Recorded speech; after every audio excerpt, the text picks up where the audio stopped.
Bonjour à tous, on se retrouve aujourd'hui pour une démonstration du burpees. Le burpees est un mouvement qui paraît simple quand on regarde des vidéos sur internet voire Instagram. On va pouvoir aujourd'hui voir ce qu'est un burpees et ses différentes déclinaisons et adaptations. Je me retrouve alors en extension complète. Pour aller m'installer au sol, je vais pouvoir mettre les mains au sol puis envoyer les jambes vers l'arrière pour ensuite poser la poitrine au sol, me retrouver alors ventre à terre.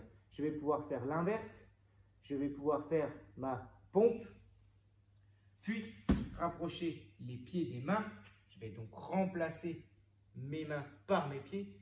Je me retrouve alors dos à plat. Je finis en extension complète avec un petit saut. Je le refais sans découper. Voici le burpees. Le burpees,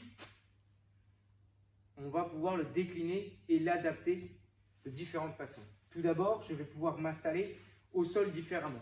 Je vais d'abord poser les mains et envoyer une jambe par une jambe au sol, poser les genoux, décoller la poitrine, revenir sur les genoux, une jambe, finir mon burpees. Je vais pouvoir faire la même chose sans les genoux au sol. Une jambe, une jambe, une jambe, une jambe. On va pouvoir retrouver le down-up pour les personnes qui retrouvent une difficulté sur la pompe ou par exemple pour les femmes enceintes. On va pouvoir s'installer main au sol, envoyer les jambes vers l'arrière, arriver en position de planche, renvoyer les pieds et me redresser. Main au sol, j'envoie les pieds, je reviens. On pense bien à serrer le nombril, serrer les fesses. Mes mains sont sous ma ligne d'épaule. Je me redresse, j'ai fini. Ensuite, j'enchaîne. N'oublie pas de ne pas casser le dos. N'oubliez pas une chose importante, une des clés très importantes dans la maîtrise des mouvements, pour ne pas se faire mal et pour pouvoir progresser au mieux.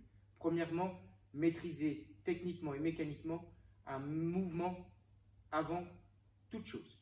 Deuxièmement, être constant sur ce mouvement, c'est-à-dire maîtriser techniquement ce mouvement même en étant sous fatigue.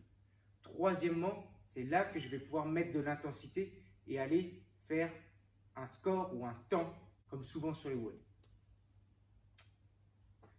Je vous souhaite à tous un bon exercice et à bientôt pour de nouvelles vidéos.